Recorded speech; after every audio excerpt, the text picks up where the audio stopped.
और अब खबर उत्तर प्रदेश से, जहां भ्रष्टाचार पर मुख्यमंत्री योगी आदित्यनाथ ने एक बड़ा एक्शन लेते हुए पीडब्ल्यूडी मंत्री जितिन प्रसाद के OSD officer on special duty Anil Kumar Pande को हटाया है। केंद्र को वापस भेजने की संस्तुति यहां पर कर दी गई है। केंद्र सरकार की प्रतिनियुक्ति पर आए अनिल पांडे के खिलाफ विजिलेंस जांच और विभागीय कार्रवाई भी की जाएगी। यूपी में दरअसल डॉक्टरों के तबादले में हुई गड़बड़ियों के बाद लोक निर्माण विभाग के इंजीनियरों के तबादले में भी गड़बड़ी का मामला सामने आया है। सूत्रों के मुताबिक लोक निर्माण विभाग में 350 से ज्यादा इंजीनियरों का तबादला हुआ था। आपको बता दें, पीडब्ल्यूडी के करीब 200 अधिशासी अभियंताओं और 150 से ज्यादा सहायक अभियंताओं का तबादला किया गया था, जिसको लेकर शिकायत आई थी। तो एक बड़ी कार्रवाई यहां पर की गई है। और रविश रंजन शुक्ला हमारे साथ फोन लाइन पर जुड़ रहे हैं। रविश, बड़ी कार्रवाई यहां पर की गई है जितिन प्रसाद के ओएसडी पर, क्या क्या उन पर आरोप थे और किन किन लोगों पर इस मामले में कार्रवाई हुई है?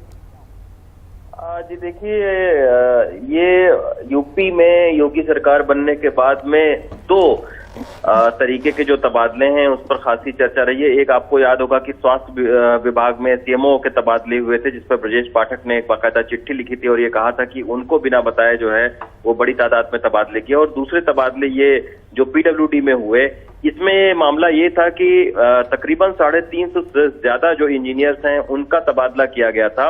और तबादला होने से पहले ही अदिति करीब 2 से 3 दिन पहले ही जो तबादले की लिस्ट थी वो बाकायदा जो है वो डिपार्टमेंट के अलग अलग जगहों पर घूमने लगी थी। तो इससे अंदाजा लगाया गया कि कहीं ना कहीं इस तबादले होने से पहले ही लोगों को पता चल गया था कि उनका तबादला फला जगह पर हो रहा है।